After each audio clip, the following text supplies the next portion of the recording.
Greetings. Welcome to Electronic Circuits 1, lecture number 7. I am Behzad Razavi, and today we will talk about diode circuits and applications. We saw in the previous lectures that diodes are interesting devices because they distinguish between positive and negative voltages. So today we want to see how these diodes come into practice and also how we go about solving circuits that include diodes in them. Now, before we jump into that, let's just take a brief look at what we covered in the last lecture, namely the different models that we have for diodes. We saw that diodes fundamentally follow an exponential relationship between their current and their voltage. But using this exponential equation is often cumbersome in manual analysis of circuits. So we thought perhaps we can make a simpler model, which we call the constant voltage model. And in that model, we have zero current up to a certain forward bias voltage, VD on, and then suddenly the current can increase arbitrarily. So we said that with the constant voltage model, our electrical representation of the diode consists of two different possibilities. If the diode is off, it has no current, then it's just an open circuit. So it's like a switch that is turned off. On the other hand, if the diode is on, and it's on at a voltage of VD on, then it is like a switch that is turned on, but in series with a voltage source of value VD on. Without that voltage source, this vertical line would be at zero, not at VD on, and that's why we need that voltage source in series with the switch. So anytime we have a diode in a circuit and we are thinking of using a constant voltage model and we know that the diode has turned on, then we can replace it by a short circuit and a battery, or just a battery because the short circuit doesn't really play any role. All right, now there exists an even simpler model for the diode, one that passes, so to speak, positive voltages and blocks negative voltages, and that would be as simple as what we see down here. So in this case, the diode is off if the voltage across it is negative, and as soon as the voltage wants to become positive, it turns on and it becomes a short circuit. So that's even a coarser approximation of this exponential behavior. All right, today we'll just summarize these concepts and look at them a little more closely, and then we talk about an application of diodes before jumping into some diode circuit analysis and practice. All right, so we say that I can use this pen. The diode models that we have so far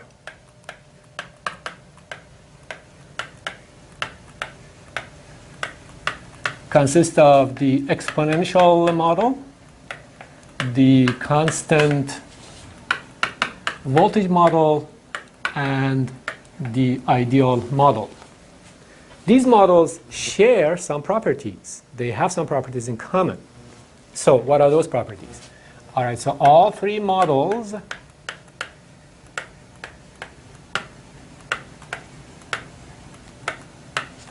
are non-linear, meaning that they are quite different from what Ohm's law predicts. As you can see, the exponential is nonlinear, the constant voltage model is nonlinear, and the ideal model is nonlinear. Okay. All three models distinguish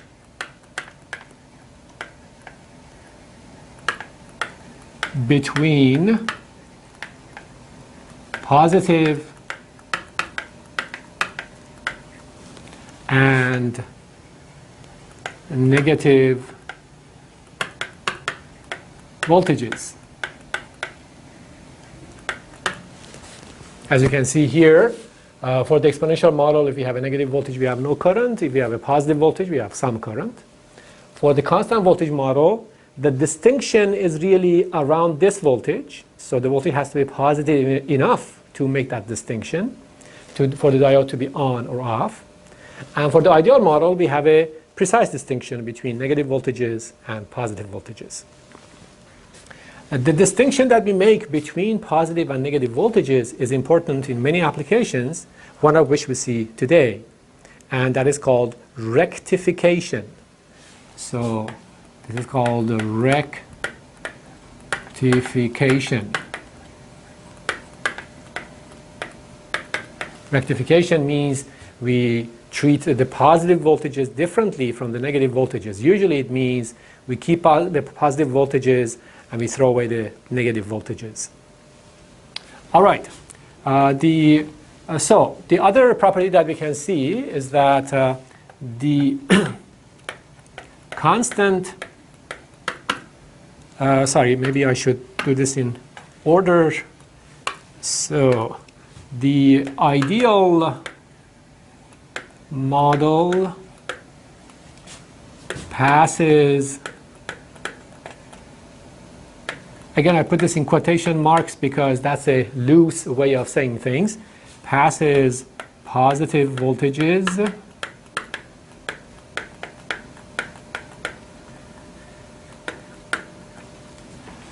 the constant voltage model passes voltages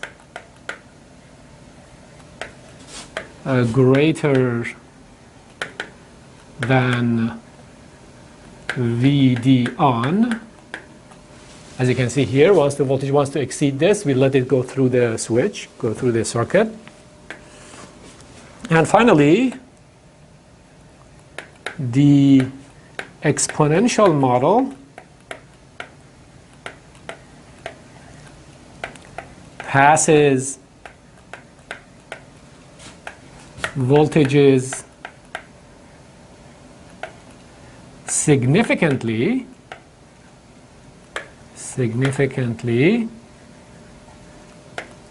so that's the key word here, substantially,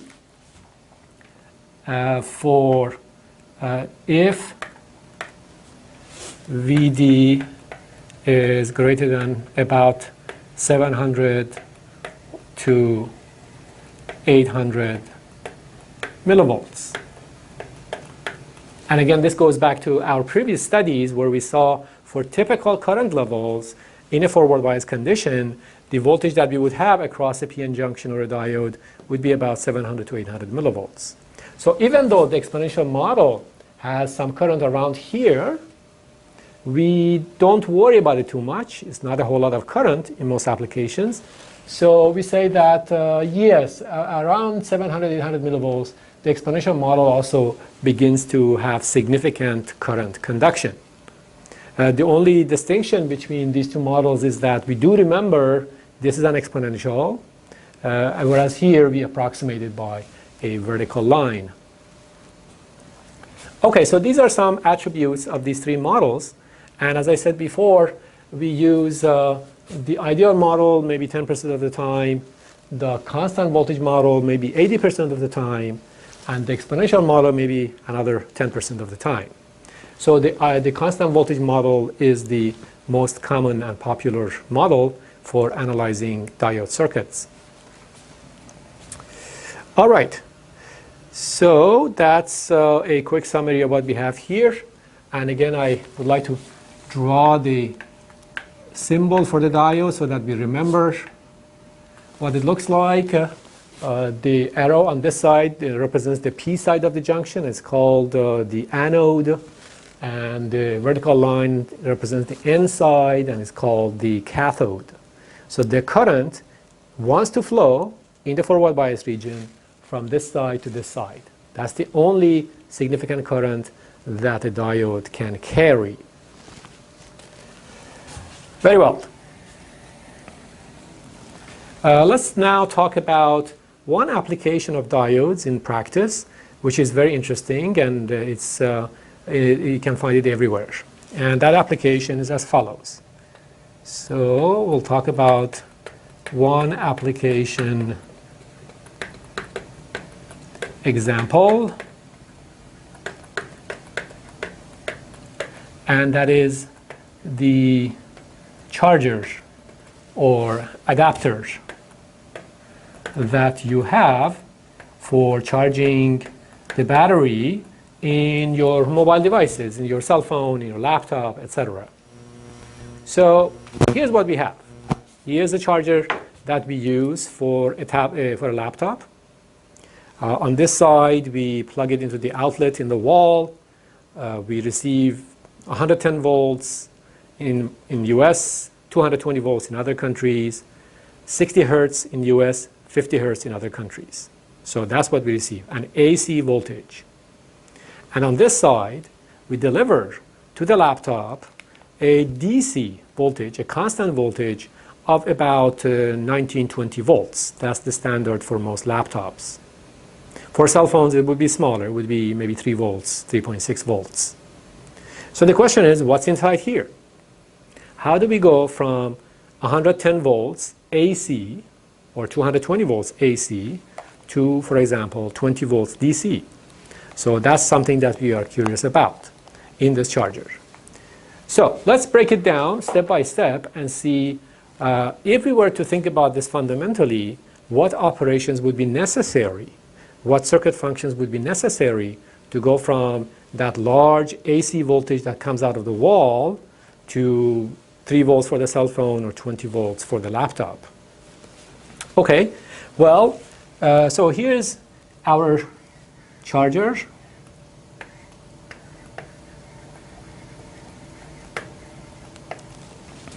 And on this side, it receives an AC voltage. We say, for example, 110 volts and 60 hertz, meaning 60 cycles per second. It's a large voltage, and of course that's not something we want to touch because it can be quite damaging. All right, on this side, when we generate a voltage between these two terminals, it's a DC value. So this is as a function of time here, and here as a function of time, the voltage that we measure looks like this. And this value, in the case of the laptop, is 20 volts. In the case of a cell phone, is 3 or 4 volts. All right, so what is in this black box? How do we go from this type of waveform to this DC level? And that becomes a very interesting study. Okay, all right, well first, this voltage is very large. By the way, when we say 110 volts, it doesn't mean that this peak to peak or this peak is 110 volts. So in fact, the peak value from here to here is 110 volts times square root of 2, in case you are curious. So this peak to peak voltage is 2 times 110 times square root of 2. So it's a very large voltage swing. We need to reduce this to something that eventually can be translated to a DC of 20 volts. So how do we reduce a large voltage swing to a small voltage swing before we convert it to DC? Well, you can use a resistive divider that you have seen in basic circuit theory. If you remember, a resistive divider looks like this, and it attenuates whatever we give to this side. So if we give it a large sinusoid here, then on this side we'll have a small sinusoid. You can do that. But we don't use this inside the charger. Why? Well, the problem is that when you apply such a large voltage to this resistive divider, we burn a lot of power in these resistors. So this charger will heat up dramatically, and that's a waste of energy. So we don't want to do that. We want to look for something that is more efficient in reducing the swing without dissipating energy. So we should look for some other element besides the resistor. Some element that at least nominally does not have power dissipation. So what elements do we know that don't have power dissipation? Well, in the ideal case, a capacitor, an inductor, and a transformer don't have a power dissipation. These are all reactive components. So perhaps what we should do is try to build this attenuator out of those components. And it turns out that the best solution is a transformer. So we take a transformer. So in step number 1, we use a transformer to reduce the voltage. So we start from a large swing here, and then we produce something smaller here. So let's say if this is 110 volts, then this might be 15 volts or 20 volts or something in that range. So let me write 20 volts just to avoid any confusion. So we'll make this 20 volts. Okay, so at least we reduce the swing to something manageable, something that at least does not electrocute us when we touch it. All right, but we still have some way to go, because that swing, that signal or that voltage is AC. We need to go to DC. Somehow we have to go from that waveform to this type of waveform. So how do we do that? That's an interesting situation. Okay, well, in the next step, this is what we do. We take this waveform. Let me draw some more cycles of it.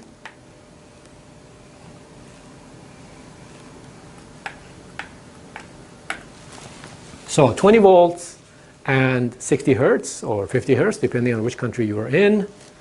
And we give it to something, some black box. And what comes out of this black box has only positive half cycles. So we get rid of these negative half cycles. So now what we have on this side has only positive half cycles. Isn't that interesting? Is this a linear operation or a nonlinear operation? What's inside that black box? Well, it's a nonlinear operation, because if we perform any linear operation on a sinusoid, we should still get a sinusoid. Obviously, this is not a sinusoid. It's not a pure sinusoid. So that box is a nonlinear box. And we have to see what could be inside that box. All right, so let's say for now that we have done this, and we got this type of waveform. Is this waveform close to what we want? Well, somewhat. If you look at that waveform, what can we say about the average value of that waveform? The average value is computed by integrating the waveform, meaning finding the area under the waveform in one period, and then dividing it by the period. So let's look at one period from here to here and find the area. This is the area of half cycle, and then 0. So the total area under the one cycle is non-zero. So we can say that the average value of this waveform is non-zero. And that is different from what we had here. For these sinusoids, if you remember from your signals and systems, the average is 0, because if we integrate, find this area and find this area, they cancel each other, and we end up with 0. So when we went through this black box, through this nonlinear operation, magically we created a non-zero average at this output. All right? So that's close to what we want. We want some sort of constant value. Average means DC. So we want some DC. The problem is that in addition to what we want, we also have some other stuff here. In fact, if you remember your Fourier series, we know from Fourier that if we have a periodic waveform, then we can decompose it into a bunch of sines and cosines at harmonic frequencies. So what we have here consists of a DC quantity, the average value of this waveform, plus a frequency at 60 hertz in the US, 120 hertz, 180 hertz, etc. So how do we get rid of all these other frequencies that we don't want? Well, we can use a filter. So in the third step, We take that waveform and we give it to a filter. So this is a low pass filter.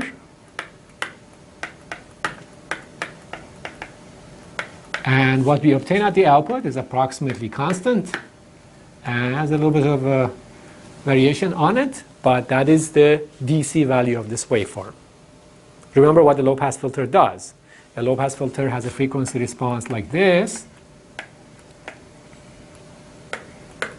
So if the corner frequency is low enough, it will cut off all the high frequency components here, 60 hertz, 120 hertz, 180 hertz. The only thing that it lets go through is DC, and that DC will be of this form. So we see that if we have a transformer and a black box and a low pass filter, we can construct a very simple rudimentary charger, which takes a 110 volt or 220 volt line voltage and gives us a DC of 20 volts or 5 volts or something like that. The only mystery at this point is what's inside this black box. Okay, so what is inside that black box? That black box says, I pass positive voltages and I block negative voltages. And of course we know what that is. That is a diode. Ideally, an ideal diode, right? Because that's what the ideal diode did. It passes positive voltages and stops negative voltages. We don't have an ideal diode in practice, but we can approximate it by a real diode, maybe with a constant voltage model. So if the voltage is positive enough, it passes through. If it's negative, it doesn't pass through. So as we go from here to here, conceptually what we're thinking is we need a diode on this in the circuit so that when the voltage becomes positive, it passes through the diode and we get it at the output. When the voltage becomes negative, it doesn't go through the diode, we don't get it at the output. So we have rectification.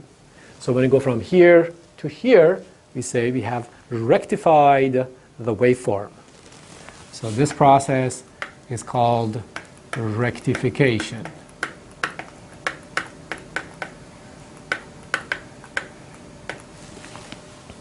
So that's interesting.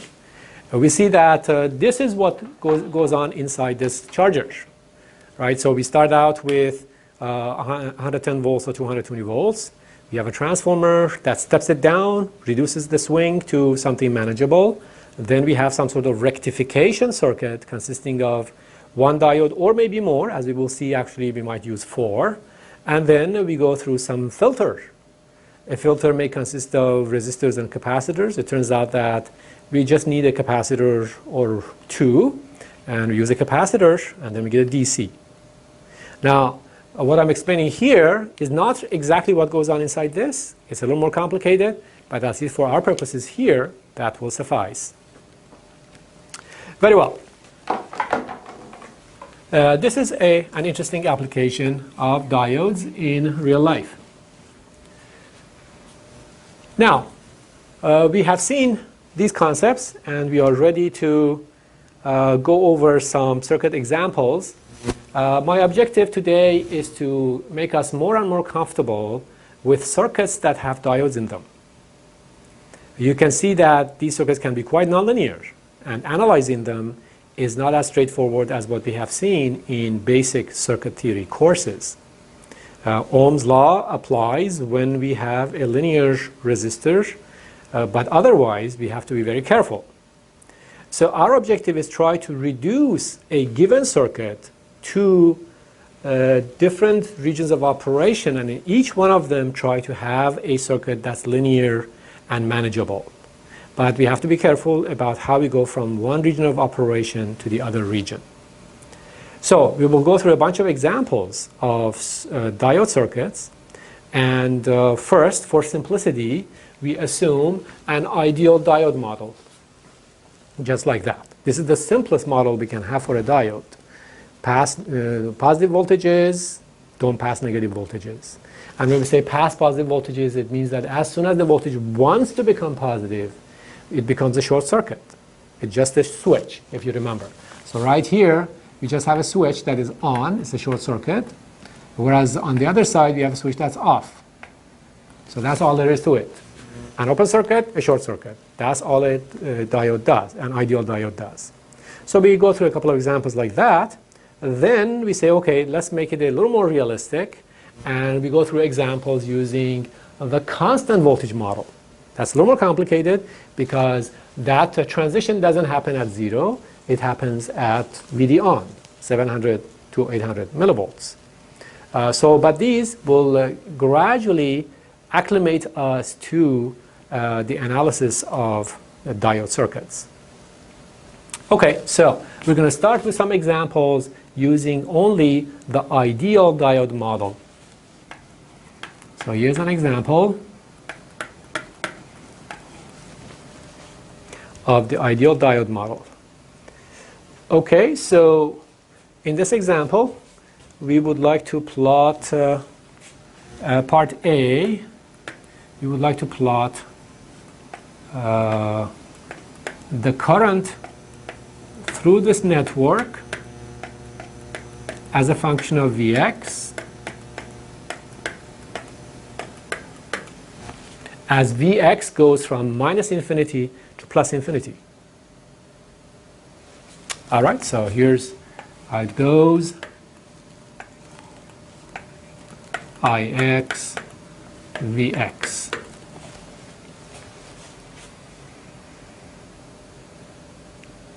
All right, so we start with Vx at minus infinity, a very negative voltage. We have to make an educated guess as to what state the diode is in. Is it on or is it off? Well, if this voltage is negative with respect to here, let's say minus 10 volts, then we have minus 10 volts here, which means we probably have to have a negative voltage here. And if there's a negative voltage on the anode of the diode with respect to its cathode, then the diode is off. If the diode is off, there's no current here. If there's no current, it's an open circuit. So I can say that so long as Vx is negative, the diode is off, there's no current, Ix is 0. Now, to keep things organized, what I will do is in every region of operation, I will redraw the circuit to make sure I can keep track of all the details that are happening around the circuit. So for Vx equals, for a negative Vx, this is the circuit. We have Vx, we have resistor R1, and the diode is not there. It's an open circuit. So here's a switch, just to remind us that there is something there except that it's open. All right, so no current can flow here in this loop. The loop is broken. Ix is 0. So Ix is 0. So in this region of operation, that is the equivalent circuit that we have. All right, in the next step, we let Vx cross 0 and become positive. If Vx is positive, so let's say this has gone to plus 2 volts or plus 1 volt, we sort of expect that this would be positive with respect to here, so the diode has turned on. If the diode has turned on, then it can be replaced by a short circuit if it's an ideal model. So I will draw the circuit again in this region of operation to make sure that I remember what is going on. So here's a switch to represent a short circuit, and here's our input voltage Vx. And the current Ix is flowing this way. How much is Ix? Well, all we have is a voltage and a resistor. This is a short circuit. It's a piece of wire, right? So we have Vx over R1 is equal to Ix. So Ix in this region is Vx over R1, which means the slope is just 1 over R1. And that's not that unfamiliar. We saw an example last time that was quite similar to this example. Very good. So we managed to find the current as a function of voltage as the voltage goes from minus infinity to plus infinity. And of course, it's a rectifying circuit because it distinguishes between negative voltages and positive voltages. All right, now before we go to part B of this example, I want to raise an important point in analyzing diode circuits. Let's say that we are given a circuit, and let's say we have one diode or more. We're just looking at one diode. And we are wondering if, for a given amount of this Vx, the diode is on or off. We have to make that determination at this point in order to replace the diode with an open circuit or a short circuit. It's not arbitrary. But if the situation is complex, it may not be obvious at that point whether the diode is on or off. So if I say Vx is minus 2 volts, am I sure that the diode is off? How do I know that? Maybe the analysis would be too complicated without carrying out the calculation all the way to the end. So what approach should I take to make sure that whatever I do eventually is correct and consistent? Okay, well, fortunately, a diode has only two possibilities, on or off, whether it's ideal or whether it's constant voltage, right? Okay, so we have only two possibilities for a given diode. We will try to make an educated guess, but even if our guess is wrong, we have to see at the end whether the results that we obtain are agreeable to the original assumption that we made. So, for example, we assume the diode is on, we calculate everything, and we obtain the currents, and we check. If the currents make sense, then sure, the assumption was correct. Or if we don't know, for example, by accident, we assume the diode is off. No problem. We carry out the calculations, go out all the way to the end, and then see what we get. If the result agrees with the assumption is correct. If it contradicts, then the assumption is incorrect. So here, let me change the color of my pen and show you what happens if we make the wrong assumption. Okay, so let's start with the wrong assumption. Let's assume that I just didn't know what was going on, and I decided to say that D1 is off for Vx negative. Okay, I just didn't know, so I said, I think D1 is off. All right, no problem. So if D1 is off, D1 is on for negative Vx. D1 is on for... So I wasn't quite familiar with the circuit, so when I saw, I said, yeah, I think when Vx is, for example, minus 1 volt, this diode is on. I was confused. No problem. We'll proceed with our calculations and see if the final result for this region, it makes sense, if it agrees with the assumption. If it does, good. If not, then the assumption is wrong. Let's proceed.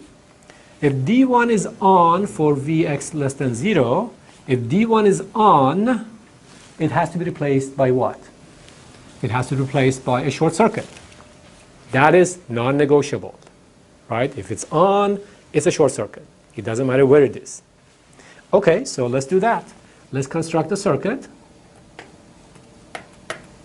Vx R1, and because I am saying D1 is on, I will replace it by a short circuit. It's an ideal diode model. No problem. Let's find Ix. How much is Ix? Ix is equal to Vx over R1. Like before, right? So Ix is flowing this way. That is the direction of Ix that we have assumed from the beginning. And we know that Ix is equal to Vx over R1.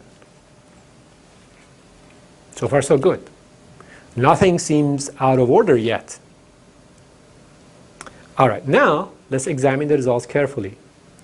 We said Vx is negative. Vx is negative. Therefore, Ix is negative. if Ix is negative, which way is it actually flowing? If Ix is negative, it means that it's flowing this way, right? Because this arrow was the arrow we associated with Ix when Ix is positive. So if Ix is actually negative, it has to be flowing this way. So if Ix is negative and it's flowing this way, it means that it's flowing upward through the diode. So if I draw the diode as a shadow out here so that you remember where it was and how it was, what we have concluded from this assumption is that a current is flowing through the diode of this amount, but the current is flowing from the cathode to the anode. The current is flowing upward. And we know that that is incorrect. We know that if a diode is on, it must carry a current from the P side to the N side. It cannot carry a current from the N side to the P side. So because Vx is negative, and because Ix is negative, and because it flows upward through the diode, this result is incorrect. It doesn't make sense. If it doesn't make sense, it's because the original assumption was wrong. This is a critical point, because once the circuit has a few more diodes, it can be quite complex, and we are sitting, biting our nails, trying to decide whether this diode should be on or should be off, etc. No problem. You just assume whatever you want, you proceed, but then you have to interpret the final results very carefully and see if they are sensible, if they agree with the original assumption. Very well. Let's now continue to part B of this problem.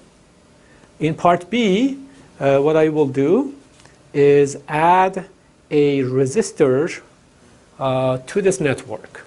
So let me change the color of my pen to maybe this one here. So in part B, we would like to analyze the following circuit. We have a resistor, a diode, another resistor, and the same situation as before. So we have Vx, R1, R2, and the diode. And we are still interested in the current Ix.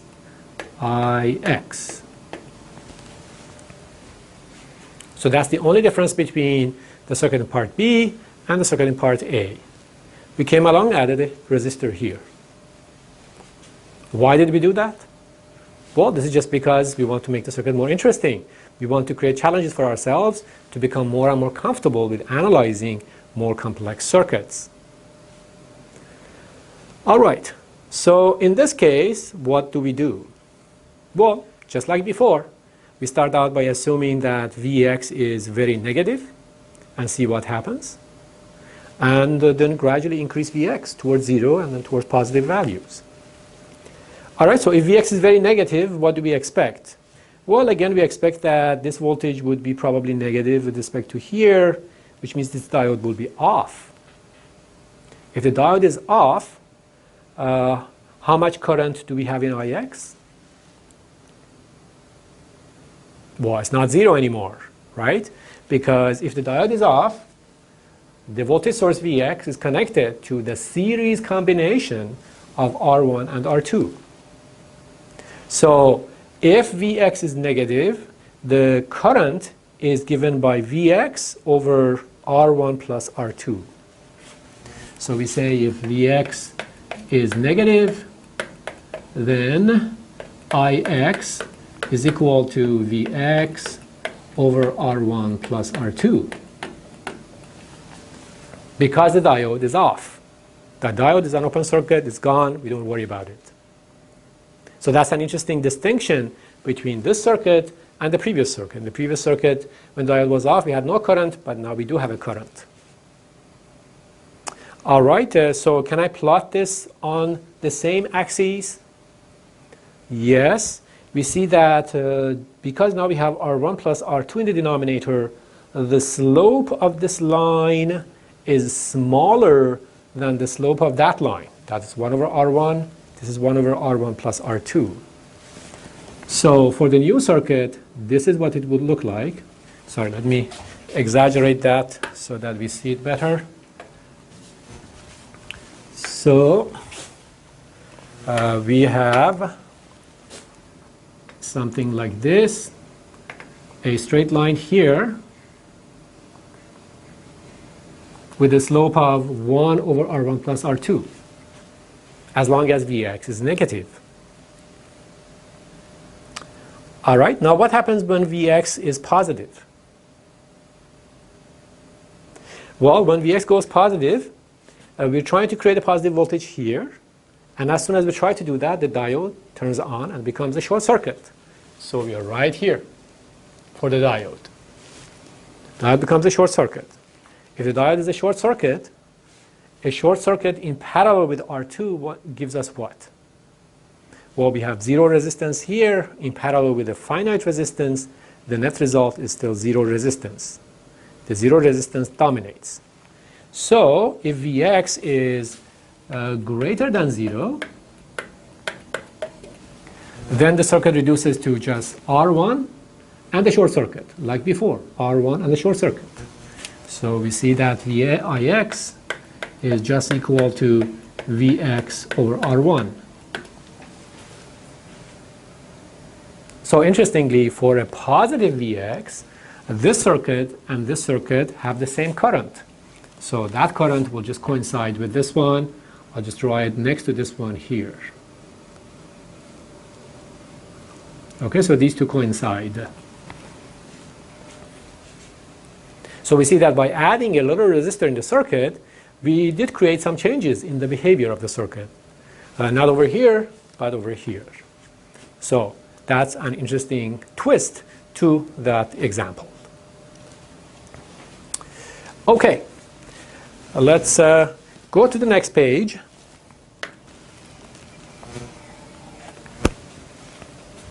I would like to talk about two different types of characteristics in electronic circuits that we need to keep in mind. So we have types of characteristics.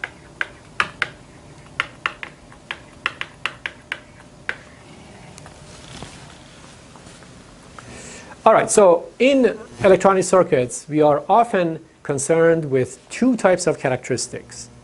And it's good to understand exactly what they mean, and then, of course, try to derive these characteristics for different types of circuits or devices. So the first type is what we call IV characteristics. And all this means is that I have some sort of box, some sort of device, or a complex circuit or something. I apply a voltage, a variable voltage, and I measure the resulting current as a function of that voltage, and then I plot it, as we just did in that previous example. So we have something here, it could be a complex circuit. We apply a variable voltage, Vx, measure the current, and then plot the current as a function of the voltage. So Ix as a function of Vx. And it could be all sorts of things, we don't know. That is what we call the IV characteristic of this black box. Okay, the other type of characteristic that we are also interested in is called input-output characteristic. And this one is a little different. We have a black box, and this black box has an input and an output. For example, it has an input voltage, which we apply from outside, Vx or Vin. And then there are some two terminals somewhere whose voltage difference we would like to measure. So this is what we would call Vout. And again, we would like to construct something like this. Vout as a function of Vin. What does it look like? So again, it could be some behavior, and that is called the input-output characteristic. If this circuit is linear, then this line is also straight, and preferably it goes through the origin. If the system is nonlinear, then all sorts of things can happen. And we will see in diode circuits that we get all sorts of nonlinear characteristics, either for that or for this. And that's very interesting.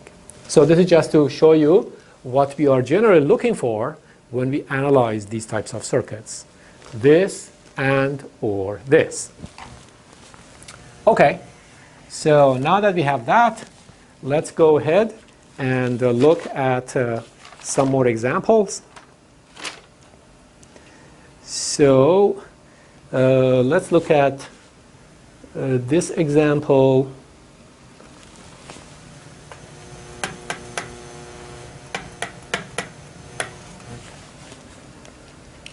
We would like to plot the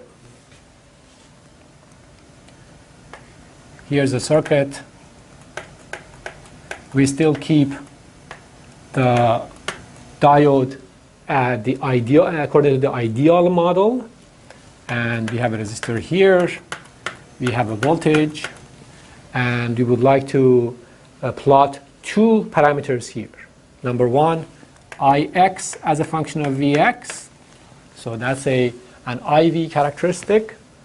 And number two, this voltage, V out, as a function of Vx. So I will give you 90 seconds to think about this example. This is our quiz today.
All right, I hope you managed to find the current and the voltage as a function of Vx.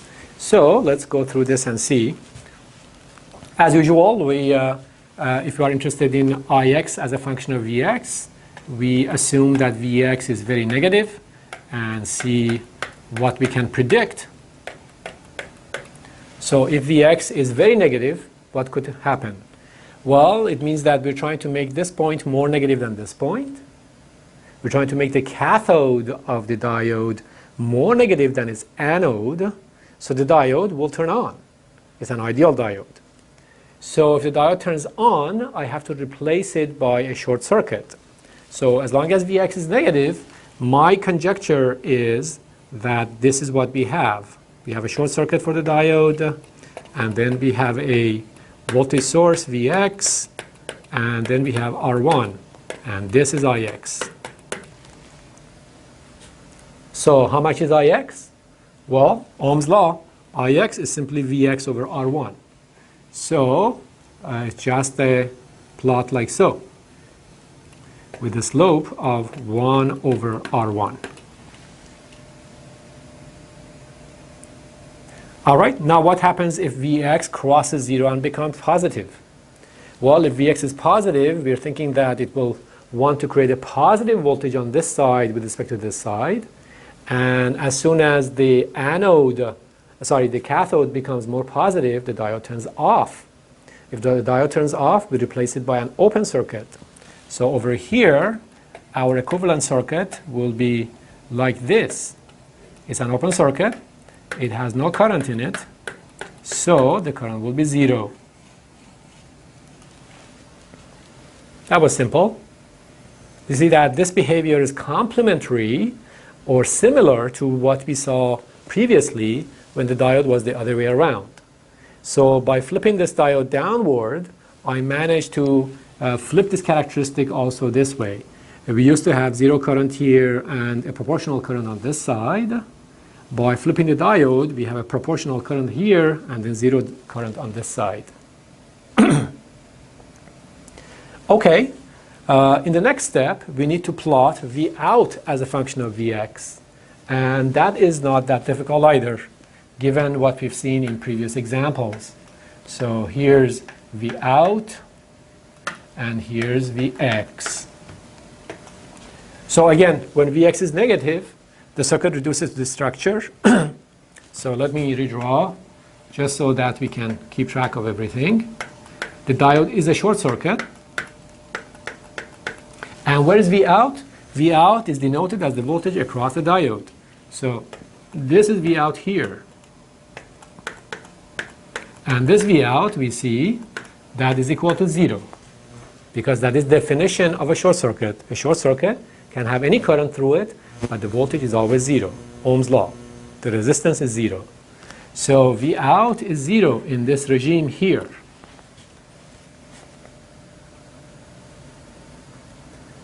Okay, now what happens when Vx becomes positive?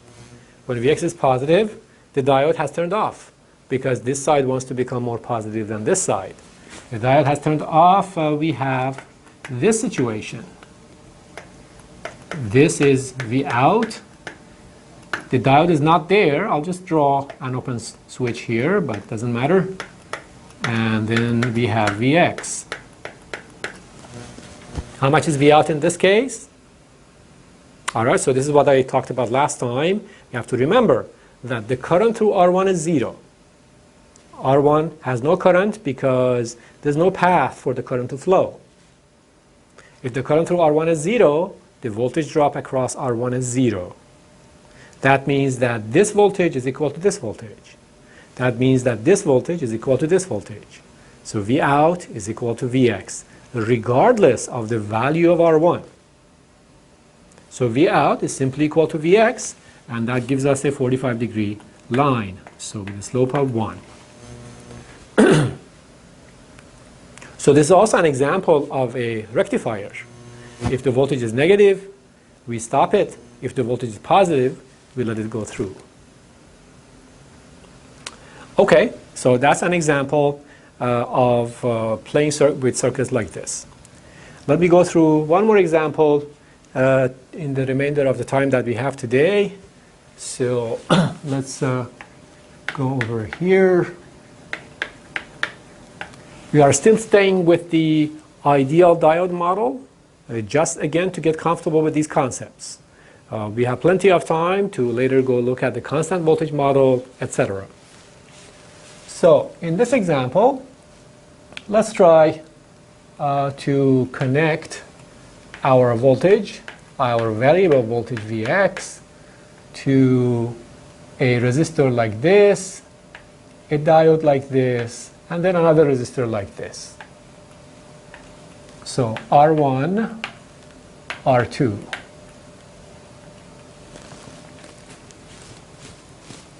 In fact, one interesting exercise that I can pose to you is take two resistors of unequal values and one diode and see how many different ways you can connect these together. And then for each of those connections, each of those topologies, try to perform this type of exercise.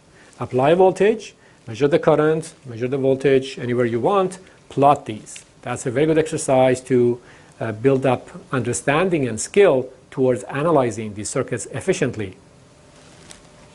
All right, so in this circuit, our objective is to find Ix first. But there are many other interesting things that we would like to find. So let's start with Ix, and then we'll work our way. Again, Vx goes from minus infinity to plus infinity. All right, so let's draw the plane for Ix versus Vx. And we say when Vx is very negative, we are guessing that the diode will be off. If the diode is off, we draw the circuit to make sure we don't lose track of things. So in this regime here, where Vx is negative, we have Vx, then we have resistor R1, then we have an open circuit, then we have resistor R2. So how much is Ix in this case? Well, we see that Ix cannot flow anywhere. There's an open circuit here. So Ix is 0. So long as Vx is negative, Ix is 0. So that wasn't too bad. Okay, now, when Vx passes 0 and becomes positive, the diode will turn on, just like before. When the diode turns on, we replace it by a short circuit, again, from the ideal diode model. So in this regime here, we have this, we have R1, and then we have a short circuit, which I draw as a switch again, and R2. So, and that is Vx. How much is Ix in this case? Well, we see that Vx sees two resistors in series. So Ix is equal to Vx over R1 plus R2. So in this case, Ix is 0. In this case, Ix is Vx over R1 plus R2. All right, so that's good. We just draw it like this, and this slope happens to be 1 over R1 plus R2. Okay, so that wasn't that bad. Now, in the next step, we'll be looking at some other quantities inside the circuit. Ix is one of them. In fact, there's only one current in the circuit because there's only one loop in the circuit. But there are other voltages that might be interesting.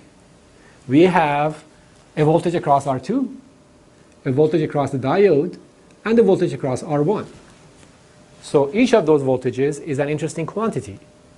So we would like to plot each of these voltages as a function of Vx, as Vx goes from minus infinity to plus infinity. All right, so let's consider the voltage across R2 and see how that goes. So no problem. Again, we draw our plane. We will call this VR2.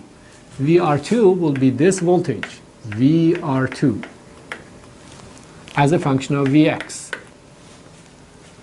Now the analysis that we did originally will help us here because we determined what the circuit looks like when Vx is negative or positive, and these results will help us in constructing this characteristic as well. Okay, when Vx is negative, we see that there is no current in the circuit because there's an open circuit here. Therefore, R2 has no current, which means it has no voltage drop across it from Ohm's law. That means that this voltage is 0. So long as Vx is negative and Ix is 0, VR2 is also 0.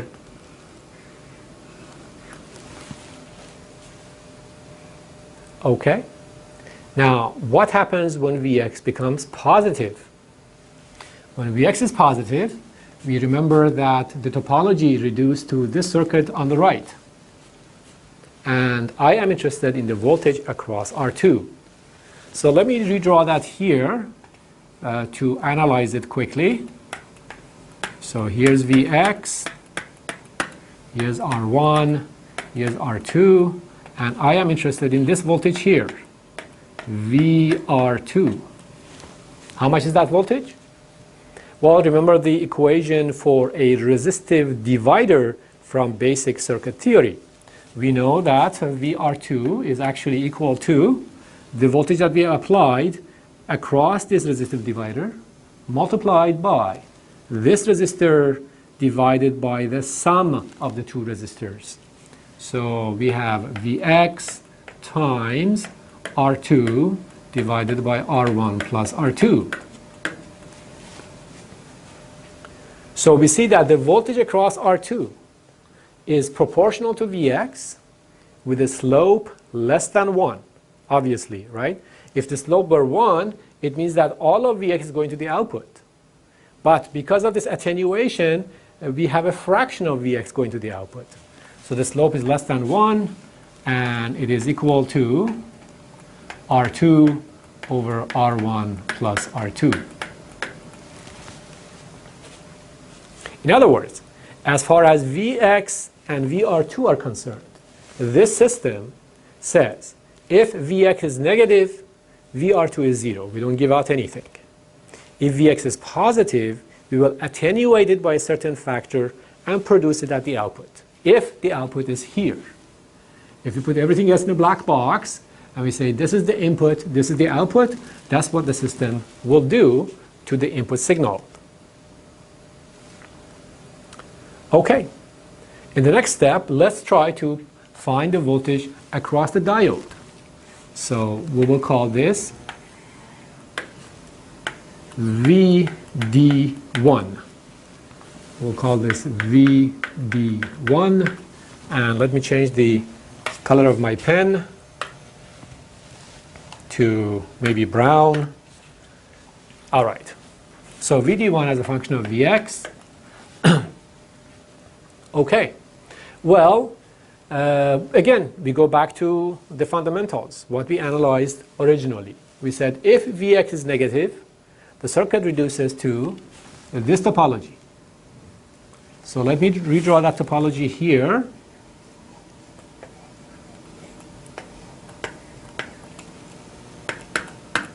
Vx, R1, R2. Now this is a little tricky. I'm trying to find the voltage difference between this point and this point, because this is where the diode is located. So how much is this voltage difference as Vx changes? Okay, all right, well, no problem.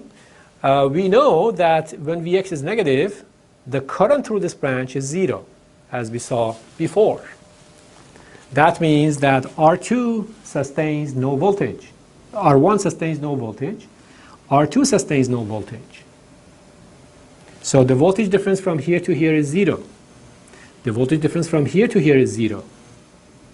So then how much is VD1? If we write a KVL, we can see minus Vx plus 0 plus VD1 plus 0 is equal to 0. So minus Vx plus 0 plus VD1 plus 0 is equal to 0. That means that VD1 is just Vx. So all of this voltage goes to the output because these two resistors have no voltage on them. So that means in this regime, VD1 and Vx are just equal. We have a slope of 1. Unfortunately, I drew this too close, so let me try to move my axis to the left a little. So we'll draw it like this. And this is the characteristic that we have when Vx is negative. And the slope is just 1 because the input voltage just goes right to the output, comes out right here. So if Vx is negative, all of Vx goes to the voltage across the diode because the diode is off and there's no current in the loop. All right, how about when Vx is positive? Well, we said that if Vx is positive, the diode is on and the circuit reduces to this. So if the diode has become a short circuit, how much is the voltage across the diode? A short circuit has only 0 volts on it, right? That's the definition of a short circuit. We cannot have any voltage across it. So the voltage across the diode will be 0. So this is VD1 as a function of Vx. Okay, very good. Well, is there any other quantity that we might try to find? Well, there's one more quantity, and that's the voltage across R1. So let's try to plot that one too, just to have more practice in understanding diode circuits. So VR1 as a function of Vx. So VR1 will be defined as positive here, negative here. That's arbitrary. You can define it the other way too, but I just pick it like that. So I would like to plot VR1 when Vx is very negative. When Vx is very negative, the circuit is like so, the diode is off. If the diode is off, R1 has no current. If R1 has no current, the voltage across R1 is 0. So voltage across R1 is 0 all the way to Vx equals 0. What happens when Vx becomes positive? When Vx becomes positive, the circuit reduces to this structure. And now we have, again, a resistive divider, except that the voltage is taken not across R2, but across R1. So we have to draw the circuit carefully. Here, R1 and R2. And we are interested in this voltage. And we are applying Vx. So how much is the voltage across R1? Well, in analogy with this equation, I can say it's equal to Vx times R1 over R1 plus R2. In the previous case, we were interested in the voltage across R2. Now we are interested in the voltage across R1. If you don't like that, you can say that the current flowing through this branch is given by this equation. That current multiplied by this resistor gives me the voltage. So that current multiplied by the resistor gives me R1 over R1 plus R2 times Vx. So in this regime, we have R1 over R1 plus R2 as the slope of the characteristic. And that is what we get if we try to plot VR1 as a function of Vx. So we see that the rectification property manifests itself in all of these plots in one form or another. Sometimes it passes negative values, sometimes it passes positive values depending on what we are interested in. And we also have certain slopes associated with these characteristics depending on the voltages that we're trying to produce. Okay, this was a quick example of a slightly complex circuit once we have two resistors and one diode. Now you can think of maybe one resistor and two diodes, or two resistors and two diodes, and become more efficient at solving these circuits. All right, I will see you in the next lecture.